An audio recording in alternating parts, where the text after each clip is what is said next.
The topic this evening that we have is Cape to Cairo.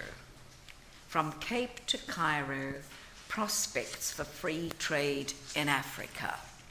Africa is very well placed in the emerging and changing economic geography of the world. We've seen that the center of gravity of the world economy is moving to the south and to the east. Africa is the second fastest growing region in the world. The 7 out of 10 of the fastest growing economies are located on the African continent. We have a lot of advantages in terms of that. But what we don't have is we don't have at the moment a sufficiently industrialized continent. That's what we have. We have our growth is driven by raw materials. It's driven by an increasing consumption, but it's not through a rise of a middle class and all those sorts of things. But what we don't have at this point is sufficient industrialization. And there is just some figures that are pointing to the fact that Africa is going to be a significant growing force in the next 5 years or so.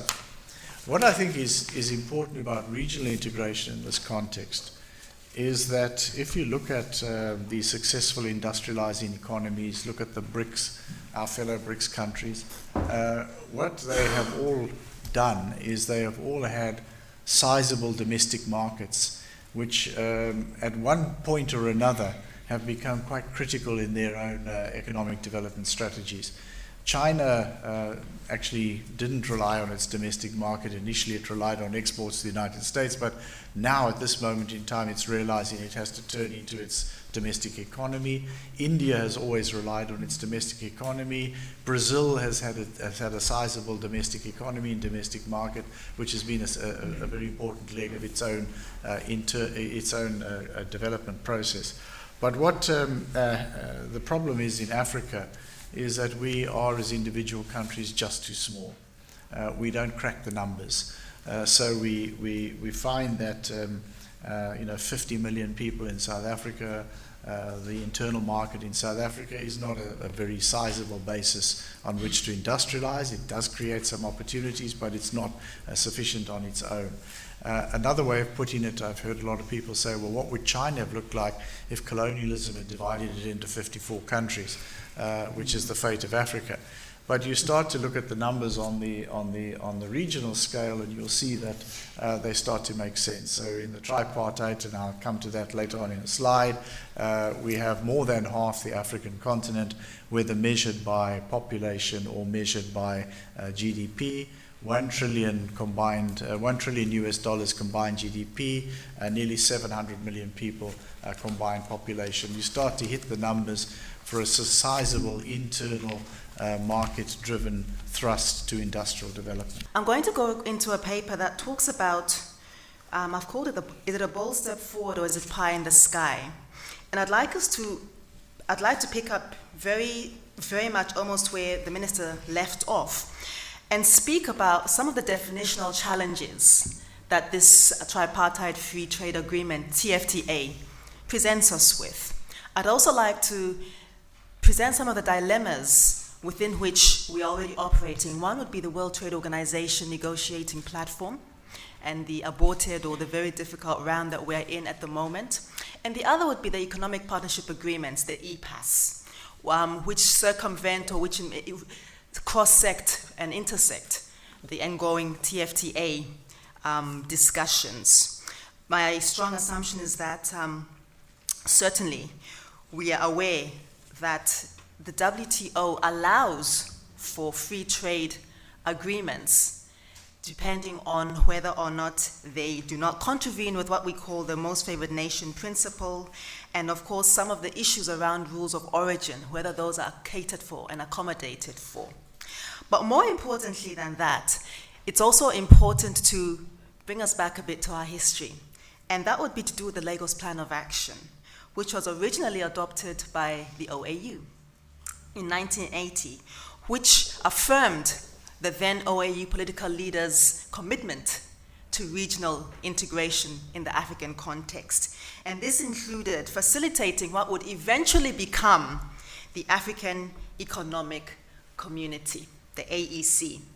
And this then was concretized in 1991 through the leader signing of the treaty, which established the Abuja Treaty. Now that said, I suppose what we have seen since then is the whole notion of a treaty that envisages the economic integration of the African continent as a whole by 2019.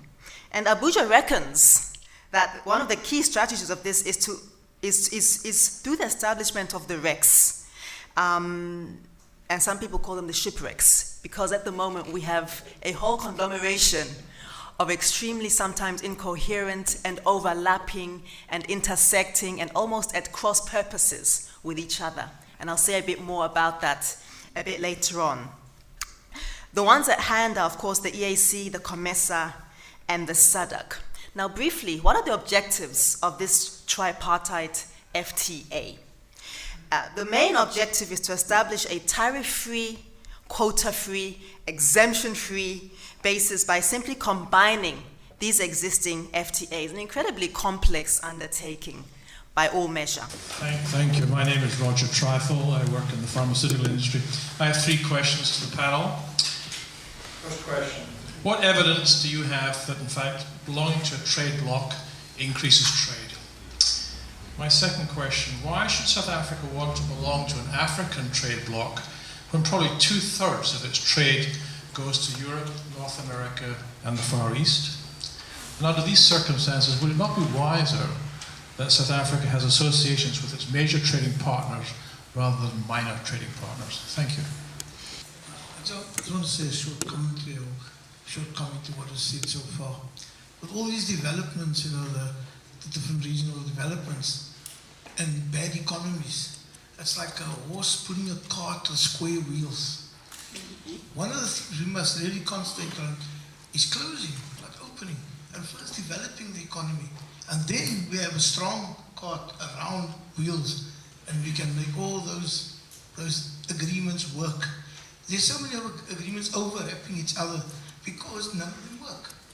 You have all these agreements, but there's nothing going on. There's no production, there's no economic development, and we're still flogging the same dead horse, capitalism, which we see as fake. If you look at all the banks collapsing and the economies collapsing in places like Greece, etc., and what we've seen. So we really need to think drastically and make some drastic changes. Thank you. Thank you very much. My name is Adam Salmon. I do research at Parliament on home affairs issues. But so my area of interest is around migration. The name again? Adam Salmon. The minister mentioned also about how migration did play a role in trade. Obviously, people who move with the money and with the goods that are traded. And I'd just be interested in terms of the new paradigm, or choosing a different paradigm as opposed to this kind of hierarchical approach that was before. Where does the minister see the migration or the movement of people within that new paradigm? I mean, is it something that happens later as per the initial paradigm, or something that happens earlier? And then also the social impacts, perhaps for Ms. Pheko, the social impacts of those people then being able to move, particularly given the regional powerhouses like the elephants in the room. Everybody levitates towards the elephants. So how is that also going to imbalance things if we move together? Thanks. My name is Yonela. I'm just a nosy person interested to hear what the minister had to say. But my one question is, having regard to the fact that there's been low intra-trade amongst African states, how inclined has the major trading partners which have been benefiting from the lack of intra-trade between Africa, how inclined are they to support this intra-trade between African countries, and are they supporting in terms of investing in infrastructure development and so forth? Thank you very much. Thank you very much. Yes? Sorry, Chair, I was a bit shy. Ade Adebayo is my name. I'm at the Center for Conflict Resolution. Thanks for what I thought were 2 excellent and complementary talks. I just want to ask the Minister first. You used a very robust and uncharacteristically tough language with Botswana, Swaziland, Lesotho in signing interim agreements with on the economic partnership agreements with the EU, do you think this could lead to the death of SACU? And do you think the EU has behaved like a domineering bully in this particular process? And my second question to both of you is just, what do you think of the role of visionaries in terms of regional integration? Because in the case of Europe, Jean Monnet was important, Raul Prebisch in Latin America, and I guess Adebayo Adedeji to some extent, since he created a lot of these regional integration schemes. And do you think perhaps, Rob Davies, you may be the next Adedeji? I'm sort of going to go backwards because I did a bit of work on the EPA, and my answer sort of like cross-sects that. One of the things I think that is very important is not to assume that the EPA and even the TFTA is a building block to regional integration per se. One of the things that we saw when we were working on the EPAs over 5-6 years is that it in fact subverts a lot of the existing trade blocks and a lot of the really good work that has already been happening by placing and pitting countries such as a Tanzania and a Kenya against each other in regarding trade diversion, for example. And these kind of very false dichotomies about who's an LDC, who's a middle income, etc., are very problematic. You know, you have a Zambia and a Malawi. One is a middle income country, one is an LDC. And when you look at the concrete conditions, they are significantly similar. So I'm not entirely sure whether the tariffs and the CETs, which are applicable to both, should be so differentiated. And this leads us to exactly to the kind of narrow nationalistic tendencies that we've seen in the negotiating on the negotiating table. And having been, as was alluded to in my introduction, to the EU, what one has noticed is that in fact the European Union was sorry, that's not sabotage, was actually playing to a lot of those differences quite deliberately and quite significantly. So you have the EPA, ESA, in two blocks, and then you had what we call BLNS plus Mozambique plus Angola. Okay, Angola inexplicably only with an observer status. So you had these strange anomalies of countries which had not traditionally per se been part of negotiating blocks being separated from their traditional trading blocks. Again, Tanzania, a very problematic case, who kind of like went back and forth as the need grabbed them. Yeah, I just wanted to start off by just saying that I think that a lot of the points and a lot of the questions that were raised by my fellow panelists are indeed very, very important questions. And I think they say to me that going for an ultra-ambitious formal arrangement and all these conditions of complexity is not going to work. Put another way, I don't know how people are going to take this one, but this is the phrase that came up, is that regional integration is like the mini skirt. It's in fashion and out of fashion.